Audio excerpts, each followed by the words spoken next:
USA is one of very few countries that competes clean. And so it's like, how do you compete, you know? Yeah. Within the first 5 seconds of this 10-minute clip, the comment section wrote it off. And to me, this is one of the fundamental flaws of non-mainstream media consumption. The hive mind of like givers and loudmouths are rewarded with their quick and quirky commentary, even though contextually, their commentary is very commonly misplaced. Now, that first 5 seconds of the 10-minute clip of Matt Fraser, the 5-time CrossFit Games winner on the Joe Rogan podcast, actually comes off the back of a longer discussion of Matt's experience in, and I cannot emphasize this enough, weightlifting, or as what is commonly called Olympic weightlifting, not the Olympics as a whole. And that's pretty much the problem that people seem to have. Out of context, the first thing Matt says is that the US is clean, and people assume, out of context, that he means every single competitor in the Olympics, not specifically to weightlifting. Now, yes, even in America, we have weightlifters who have been, proven guilty of using performance-enhancing drugs, but I think there's a lot of gray area here that needs to be explored. And hopefully by the end of this video, you can look at what Matt is talking about and think, maybe he's more correct than he is incorrect. My father is somewhat of a renowned and respected sports writer who, ever since the 80s, has exposed and questioned the use of PEDs in sport. And American Olympians, the likes of Marion Jones, were no exception. He never ever would say that the United States is a more honorable country in their decision to use or not use performance-enhancing drugs. So for me to sit here and defend this statement that, to be honest, Matt Fraser didn't even really make, that as a whole the US competes cleanly, would be asinine of me to say the very least.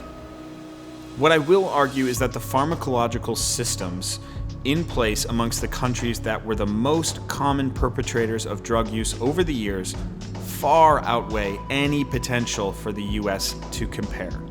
Furthermore, the vast majority of drug use that has been documented in the US, again, specifically in weightlifting, has come from no-name lifters. But we will get into more of that later. So first, let's dive into some documents so we can get a better understanding of the Eastern Bloc or some Russian pharmacology systems in place.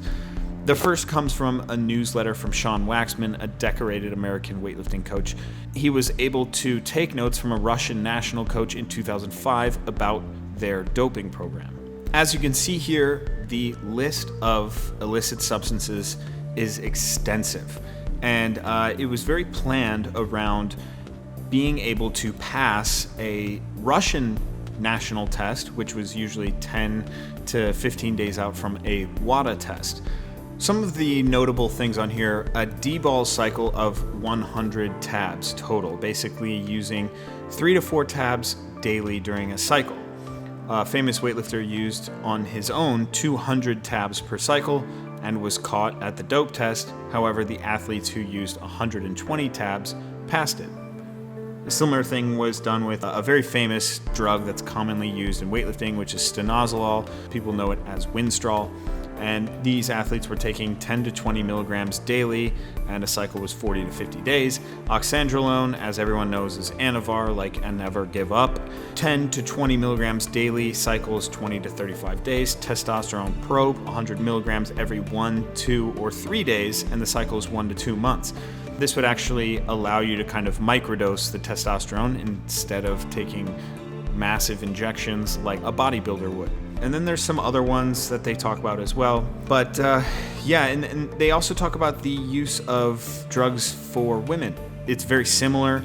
The crazy thing was they started to use drugs early and earlier with people when they reached the level of Master of Sport, right? And Master of Sport can be reached as a youth athlete. There's just certain metrics that can be reached, and then they start to administer the drugs then they know that the drug tests are coming at certain places and times, so they can taper them off. One of the notable ones would be Tatiana Kasharina, who was caught at 15 years old. So who knows how long she was doping, but being caught at 15 years old, you guys can kind of get an understanding as to how egregious this drug use really was. But yeah, some lifters, didn't start doping until they were 18, 19 years old. So it really depends on their potential and all of these different things. So as you can see, the program for drug use in these systems is robust. I would be curious to see what a YouTuber like More Plates, More Dates would have to say about more of the scientific side of the protocol. So I guess spam him with requests to review this video. And if he does review it, just know that I'm a big fan of yours and I consume your content. But up next is a paper called Reflections on Valentin Hristov's Champion on a Cross. And this paper was written by Michael Clayton. So Hristov was a successful lifter under the famous Bulgarian coach Ivan Abadjaev, and the term Bulgarian style lifting came from his original style of lifting, or system of lifting if we can even call it that, and has been completely bastardized in the modern use of that terminology amongst strength enthusiasts. The main understanding of Bulgarian lifting is that you pretty much want to lift heavy and specific every day. However, it's much different than that. There really is no possibility of Bulgarian lifting outside of the places that Abadjaev created within his own facilities. So Hristov, just after he had turned 18, entered a tournament in Armenia, and he snatched 162 kilos and jerked 200 kilos at a body weight of 100 kilos. And he was very proud of this because he said that he did this completely clean. And it is absolutely possible for an 18-year-old to snatch 162 and clean and jerk 200. It's unlikely because those numbers are very, very elite and very promising for a 100-kilo lifter, but it is absolutely possible. There are people with good genetics out there. There are good athletes out there. However, it starts to get interesting where Hristov is approached by Abadjaev saying you should do the European Championships in 2 months. And what Abadjaev says is you should gain an extra 10 kilos of body weight to lift in the 110 kilo category.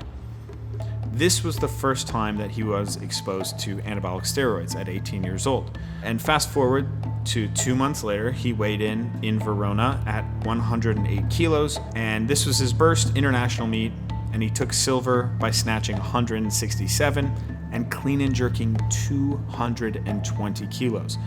So he put on 5 kilos onto his snatch, and he put on 20 kilos onto his clean and jerk. We see in this clip Matt talking about these junior lifters who are snatching his clean and jerk. And there are accounts, especially from Cheryl Hayworth, of these lifters in the States and elsewhere who don't have these systems of doping, where they're beating these people and they're hanging with them. And then a year later, these people who they were beating and they were hanging with before are now absolutely destroying them. And this is kind of that master of sport mentality. These people were on the cusp of being the elites in their systems, so they added in drugs and then absolutely smashed the competition. This was not uncommon, especially in the Junior World Championships. So up next in this review, Hristov starts talking about his pre-Olympic doping use. And this is when it just gets ridiculous. So Abadjaev was giving each lifter 180 Dianabol tablets of 5 milligrams per week. Monday, Wednesday, and Friday were 40 pill days, and Tuesday, Thursday, and Saturday were 20 pill days. They were also being injected with the steroid Ritabolil. There were also just heavy doses of vitamins, as well as other substances that they didn't know about what they were getting. And Hristov notes that his urine turned brown and that he started to see stars in his eyes when he was lifting and even just like walking around, and he would pass out at the gym. Through all of this, Hristov persisted, and in the coming weeks, he worked up to a snatch of 192 and a clean and jerk of 250.